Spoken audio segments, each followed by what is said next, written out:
Ferregola, Jésus de Nyons, va donner l'endroit, le site qui sera désormais son rendez-vous permanent, un rendez-vous hebdomadaire entre lui et ses fans.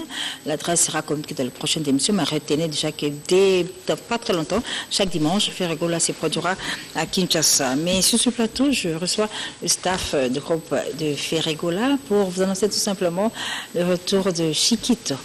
Chiquito au sein du groupe de Ferregola. Chiquito, bonjour. Ah, bonjour, na bamelomane to baolanda biso. Sango bon Chiquito. Ouais, sango kitoko, sango ezaka na minute oyo.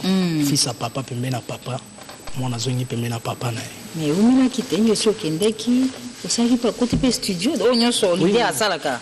Soko kisa kiti, kepe bangola to kaki Chiquito. Sikoyo ndemo zongi beza nini? Bon, na zongi parce que mwana phrase la pembe na papa, pas kola bien. Bakola bien. Ouais, mais c'est belé auto sali déjà mais c'est ngana mutolo so kati di ozongo sonde.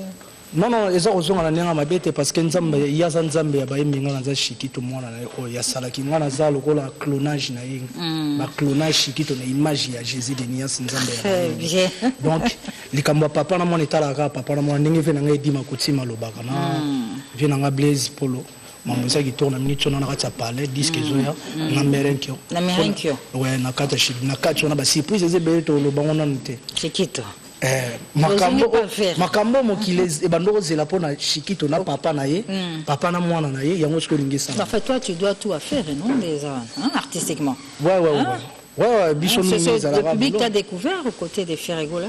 Ouais, il y a un moment ça fait un voyage, c'est ça. Ouais, tous les voyages. C'est quoi le ngwa nini to sur la tête. On est entre papa et moi. C'est pour le ngwa qui au pendeki Chiquito côté studio qui peut en loin d'aller aux zonga boy. Ouais, to comment ko bangate pas Félix non, en fait, papa moi non. Ke batike loko, non, papa na moi non. Entre amour ya papa na moi ici la raté ata bazana musika.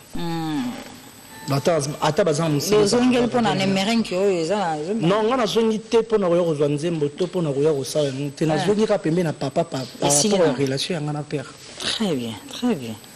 Oui, tellement ming za musala na ibite so. En fait, deux ans depuis quand? Parce que kendeki sa mo bambula, deux ans depuis quand?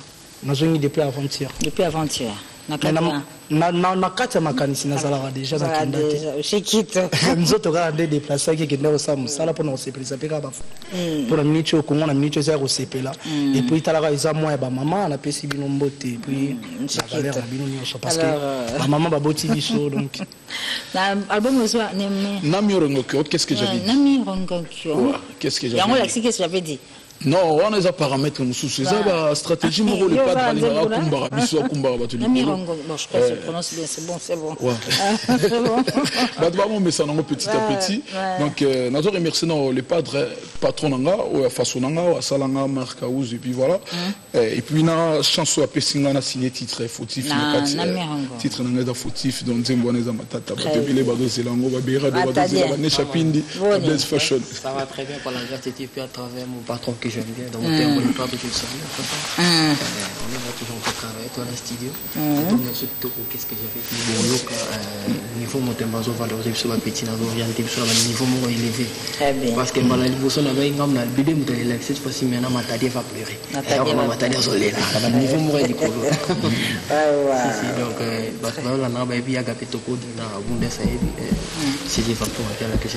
Donc, on va terminer avec le programme que tu vas nous donner un peu rapidement. Rapidement, Yamami. Donc, retenez déjà que le single Touché et qu'on a lancé sur le marché déjà, ça fait rage partout à l'est du pays, pourquoi pas dans toute la République démocratique du Congo. 10 ans de carrière de votre artiste international Ferregola, ça se prépare. Bientôt, nous allons vous communiquer l'endroit et les préparatifs concernant l'album Nami Orengekyo. L'artiste est tellement concentré au studio, raison pour laquelle nous avons arrêté avec beaucoup de nos productions scéniques. Bientôt, nous allons reprendre, comme vous venez de le dire, Yamami, nous allons donner l'endroit exact où nos fanatiques pourront nous retrouver chaque dimanche. J'ai mis un clin d'œil spécial à Blanchard et tous aux États-Unis, Alex Poutou de Genève, Willy Moucheni les codes, sans oublier Flavien Douta. Merci beaucoup à l'équipe de Ferregola. Merci à Chiquito. Ouais, merci vraiment. Il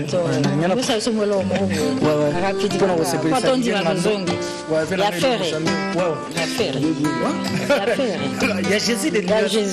Un fils à Zoé Mbamba. Vas-y. Il va chanter Jésus de Nias, son père. Il y a beaucoup de balles.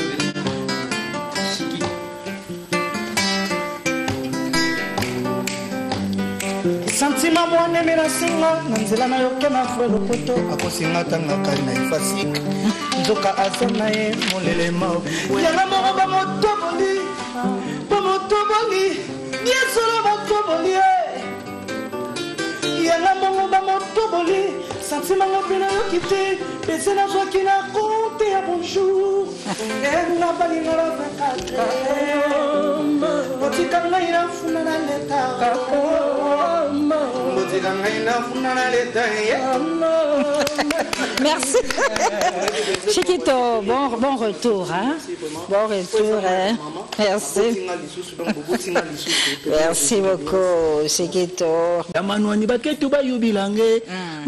Mama. Yaya tselele bakundila mwana tselele atokolokola mwane tokolo sona ate tengama donc ça biloko mikolo so yiba tengama wana bengo tengama comédie musicale oza tengama original donc pona ko yebisa bana kinike to beta na Delvaux to zana retrouva était pas maman José Fili bana Delvaux to bota la pita bodu to zala bango na Delvaux à partir à 16h mardi oza feta ba mama do ya mebele mercredi ba répétition tengama neza makote za misatu 3 génériques, 3 chansons. Deuxième générique, tu as bêté ce drum, tu as papier cacol, tu as ici, tombola, kibinda. Donc, pour la construction, mes condoléances à beau-frère, à Kumpala, Jean-Pierre Foula, ma coco à Paris, il me soutient, il me comme ça, à mon mamie, là. Coco à Paris, Jean-Pierre Foula, Edi Molele. Merci beaucoup, Mozindo. Emilia Alias, eh bien, à Paris, où il se trouve, il évolue désormais.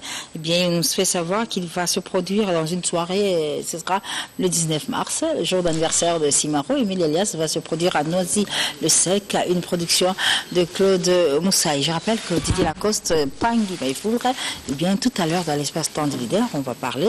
Il est temps pour moi de recevoir un confrère, M. David Mombele, journaliste congolais, mais évoluant et vivant au Maroc, c'est ça? Bien sûr. David, bonjour, sans revoir. Bonjour. Namonio, Yelibiso, Trophée. Trophée, Yozu Angwabi. Trophée zone na Cameroun.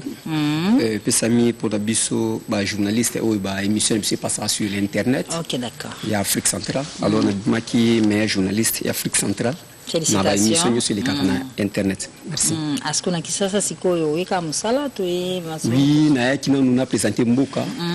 Ba mon trophée na musato sala sur internet que ba congolais vraiment ba journaliste à Makassi ou bazo évoluer en étranger bazali. En plus naza pe ba nommé ngai président ba journaliste news ou yo émission na passera sur l'internet. Et on a présenté Mboka trophée. OK. Merci beaucoup David Mombele. Félicitations pour notre trophée. Un dernier mot. Dernier mot ezali na ngana remercier bato basala nyonso pour na zwa trophée oyo. Léon Boma na kati ya Autriche na bosangité Olivier Chimanga Chimangologie, Claude Maluma vient na tout à l'heure tokozala Papi Leroy Formila Suka et Do Muzamba et Do Tsotsa na kati ya Paris. Merci.